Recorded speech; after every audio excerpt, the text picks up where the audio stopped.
Mike here, guys, with a quick introduction to this video. Today is a great video. We're going to show you Amazon and eBay gross sales. Then we're going to take those sales and break them down net level. We're going to take away cost of goods, all the fees, and I'm going to show you what I made for the first 8 months in 2023. But the first part of the video is going to have a little twist. We're going to show you what it costs to own a home in Silicon Valley. That is, if you wanted to buy a home today, what's it going to take? And we're going to compare those numbers to what I make reselling on my own and see if I could afford to buy a home in Silicon Valley or if I'd have to rent a house or rent an apartment. So it should be eye-opening for you. All right, guys, let's get right into the video.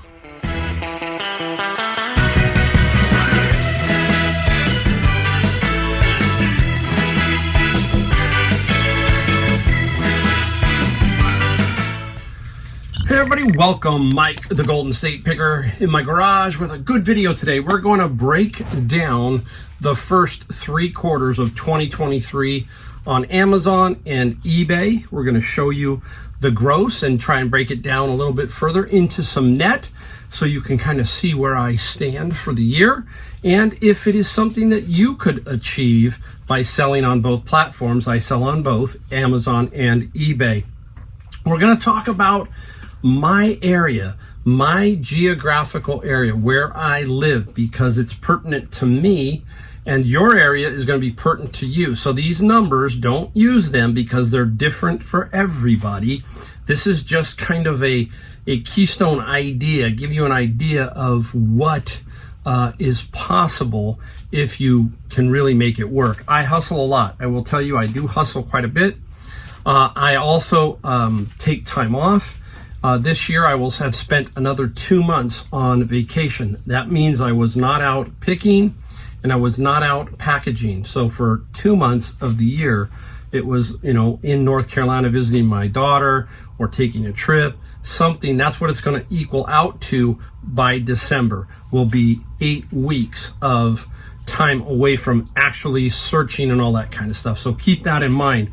We have to be wary of the numbers so that we don't try and trick you and say this is possible for everybody. But I will tell you that this is possible in some way, shape, or form for everybody. Okay. Now we're going to talk about my area because this is it's important for me because there may be some people in my area who are saying, hey, I can make a go of this. Let me just give you a little bit of a breakdown so you can kind of actually see how crazy California is compared to the rest of the country when it absolutely comes down to the number one issue, which is housing. Okay, we have a homeless issue. Okay, yes, we have that too. But the number one issue, I really believe, is the housing, because we are pricing everybody pretty much out of the market in the major cities. That would be especially us here in San Jose, which is Silicon Valley. So we're going to do the numbers in a little bit.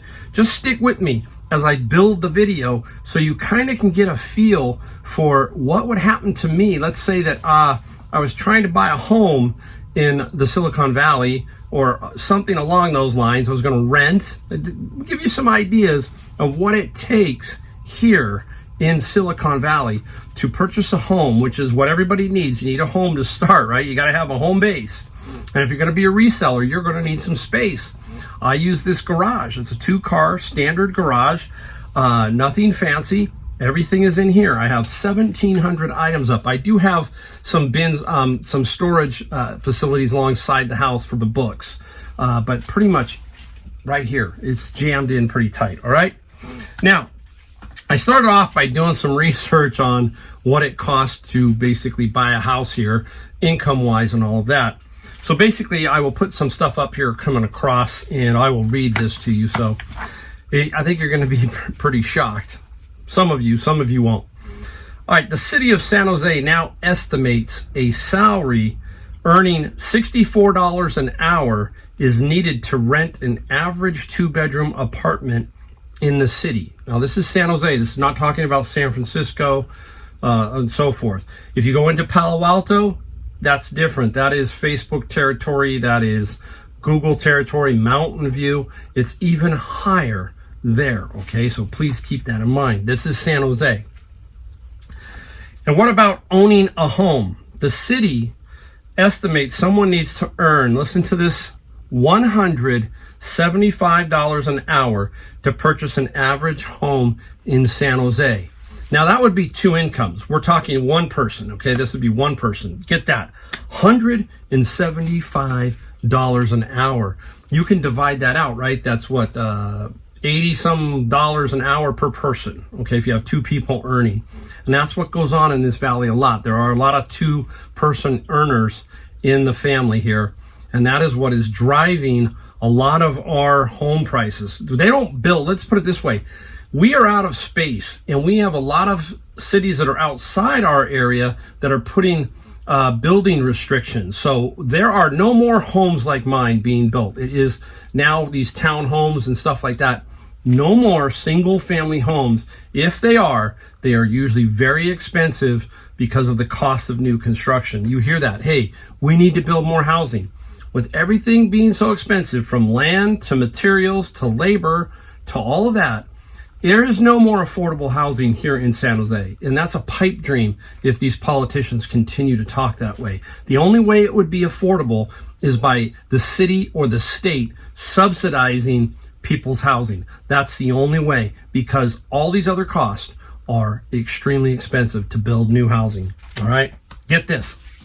In the San Jose metro area, which took the #1 spot for California, the highest medium home price, one would need to earn a yearly salary of around $337,000.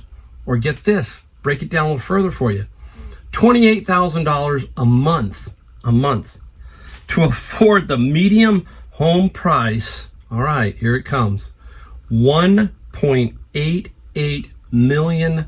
The monthly average mortgage payment for that would be somewhere around $10,000 to $12,000 a month.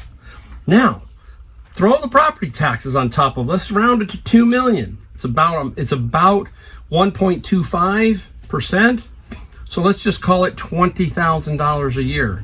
Let's round it to 24 just to make, because you got some other things in there. You're talking another $2,000 a month in property taxes for owning a home in my area. That's how crazy this whole thing is. Now, let's compare it to the rest of the United States.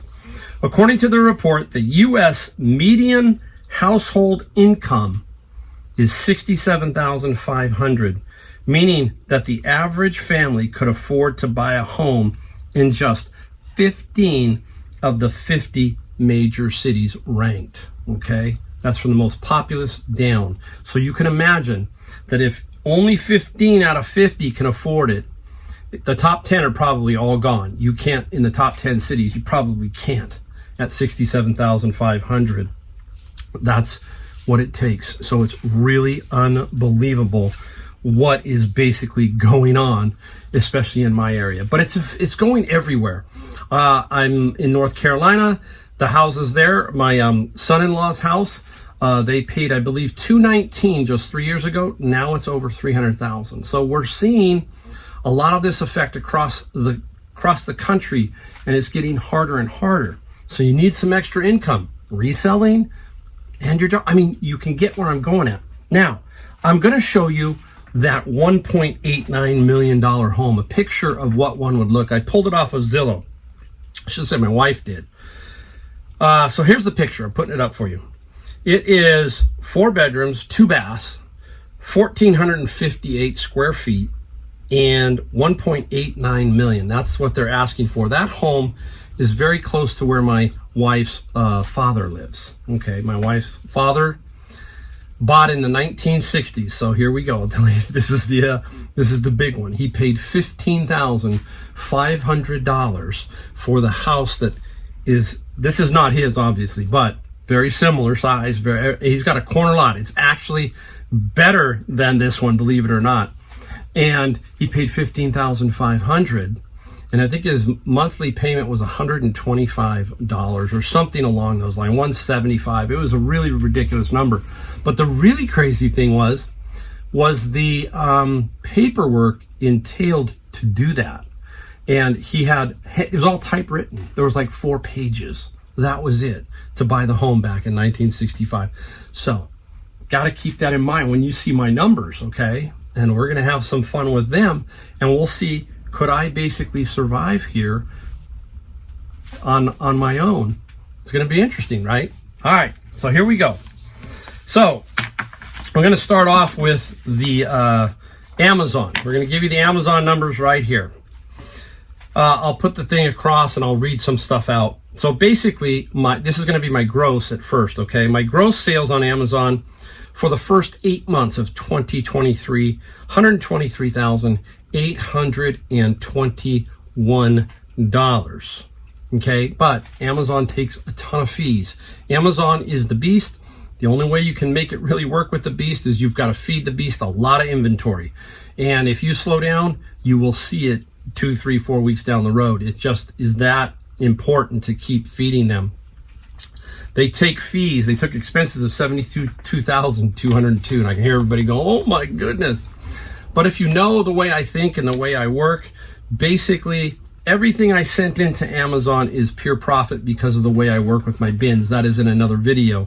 Many of you know, basically, so this is how I think about this. This $52,000 is $51,212 net after you take away $72,000 from $123.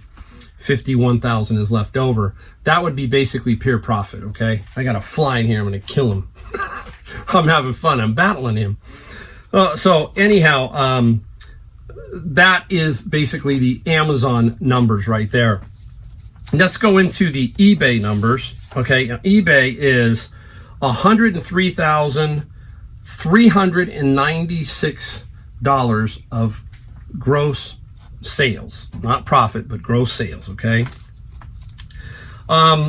If you look, they pay all my sales tax, so $6,138, and then my selling costs are shipping, fees, and everything, $28,356, leaving me net sales of $68,901, or net deposits basically. So that money goes into my account, $68,901. I did 1,497 items sold for an average selling price of $69. If you've watched my videos in the past, you know that last year was $72. The year prior was closer to $75. And I've dipped a little bit. Now there's a reason. That's because I sell a lot more $20 books on eBay to help offset my $100 cost on the bins. So if you've been around long enough, you understand what I'm talking about. But basically, I buy bins for $100. Hopefully, I can get eBay to pay for the cost of the bin. What's left over in those book bins goes to Amazon, and Amazon is pure profit. So that's how we talk about that. Now, my net sales are down, quite a bit. I don't know why on that. I have to do a little bit more research in that. But I am not that type of person that's going to sweat so much over that. I look at the overall numbers, period, and then I break them down and say, hey, how am I doing? Am I very close to last year? Because I am a one-man show. So one-man show makes it kind of difficult to grow it 5, 10, 15, 20% a year. It's really almost impossible unless you come across some really good licks. Or you hire somebody, and I don't want to hire anybody. I do not want to get into the business of hiring 2 or 3 people, virtual assistant, all that kind of stuff. I'm perfectly happy with what I do. So that's what you have to weigh. When you're looking at what I'm doing, can you do similar? Can you do half of what I do? Take those numbers, play with them, and see what you can come up with. Now, we're going to break it down a little bit further and help you get a little bit better understanding of the bottom line, which is the general net, okay, after fees and all that kind of stuff, and where I stand currently after 8 months. So we first have the Amazon sales. Let's break that down. $123,000 there, basically. I sold 6,406 books in the 8 months. Average book price, or unit, they call it a unit because sometimes I do sell a DVD, $19.33 on average for one sale. On average, you can see I do $69 on average on eBay. Different platforms. My eBay sales are 103,396, 1,497 items. We just talked about it, $69 average selling price. So let's combine the two. We get a gross sales of the two, Amazon and eBay, of $227,000 in gross sales for the first 8 months. Now we have to take away the fees. So let's take away the fees. eBay fees are $34,494. Amazon fees of $72,202, leaving us two nets that equal $120,113. So $120,000 net. But everybody's out there, yeah, you got one more thing, cost of goods. Yes, we do. We have cost of goods, so we've got to take that out. So the 8th month cost of goods for me came out to $23,000 in cost of goods, leaving a net of $97,000 before federal and state taxes and whatever else. Okay, so we're looking at $97,000, and we have to take away the state and federal taxes, which is personal basically. So if you think about it like this, so basically let's break it down a little bit. It works out to $12,000 per month for the 8 months. Okay, and if we broke it down into pay periods, let's say it was $6,000 every 2 weeks, you can keep going down further, all that kind of stuff. So $12,000 per month. What did it take to own a home in this Bay Area? $28,000 a month, right? Am I there? No, I'm not. I'm not there, right? I can tell you that I'm probably would be able to really rent a pretty nice home or a pretty nice apartment, 2-bedroom apartment, I would think, on my own. You take my wife and you throw that in, that helps, that makes a difference. Plus, I've had this home for 25 years, so that also makes a big difference. What is my cost of goods per month? I call this the float. If you are getting to the bigger numbers, when you first start out, you might be churning $200 or $300 or $400 or $500 and hoping to get $1,000 or $1,500 until you can build up. My average personal float is $2,875, so almost $3,000 a month. So I need to have that money constantly being reinvested every month, buying books, buying stuff, and then I'm flipping it and trying to make more money. Basically, that's what I'm trying to do, make a living. So when you first start out, you're going, wow, you were reinvesting basically. So I'm taking the $2,800, investing, boom, hopefully growing. But I'm at the top end, I think, of my whole reselling basically. I don't know how much more I can push. I just have a vision basically. If you've heard me on my channel before, I break them down into segments. So my next big area is 65. I'm 61, so I have a 4-year period to go when I'm 65. Then I can think about Social Security, a few other little things that I can do, and hopefully then I might decide to leave California. It's very difficult to leave an area that you have been born and raised in. I saw a study that said 80% of the people who have been in a city for, let's say, 30, 40 years and are ready to retire, they still stay in the city. And the reason is a lot of things. Family, familiarity, weather, all kinds of things. Healthcare, all that stuff plays a part of your life. So they say about 80%. It seems like a lot of people move away. Only about 20% do. I'm lucky. I've had this house for 25 years. So I don't know. I don't like a lot of things that are going on around here. Okay. But there's a give and a take. Weather and a bunch of other stuff is a huge, huge factor. The ability to thrift like I do, all that kind of stuff. So what does it come out to if let's take it a little further and let's expand it to a full year, and we can kind of project out that full year.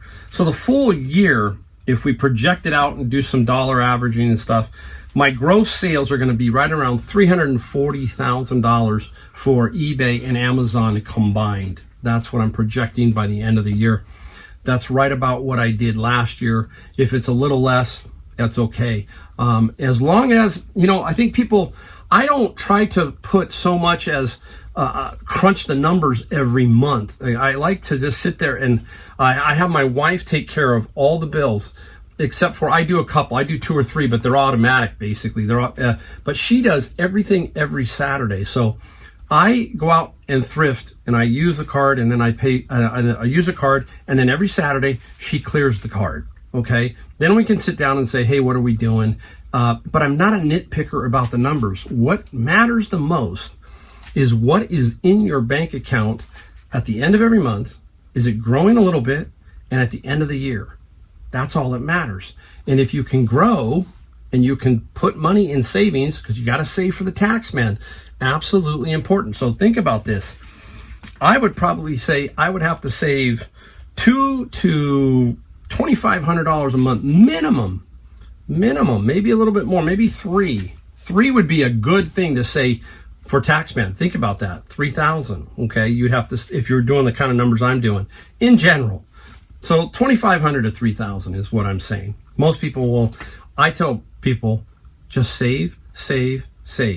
And then as you go along, if you can learn to do those things, the save, you'll be amazed at how much money you have at the end of the month, at the end of the year, and you'll be taking some vacations, you'll be doing some things. If you get that discipline down, get yourself debt-free, and can make a good process of thrifting and figuring it all out, take the numbers. Look where you live. Compare what your house is, and say if you own a house and it's a really nice house and it's $300,000. Think about here, 1.8, almost $1.9 million. That's the median price. That means there's a lot up here and a lot down here to get to the median. The ones down here, I can tell you, if they are 1, 2, 1, 1, 1, 3, that's probably a sketchy kind of, it can be sketchy. You're probably gonna have to do some work. Might not be the greatest neighborhood. It's everywhere, right? Okay. So hopefully that will give you a general idea of what I do and how I break it down. It's only fair because you see me talk about it all the time here, about what I'm finding and what I'm selling. And I'm trying to give you some inspiration because it's important for you to say, hey, this is what it takes to make it happen. And just remember, think about where you live, what you need, break that kind of down. Don't try to compare yourself to me or anybody else on YouTube, because all that matters is yourself. That's it. All right. Hey, many thanks for watching my video, and I will see you in my next video when we'll show you some more stuff we found and some more stuff we sold. All right, guys. Thanks again. Don't forget, like, subscribe, bell notification really helps. I'll see you in my next video.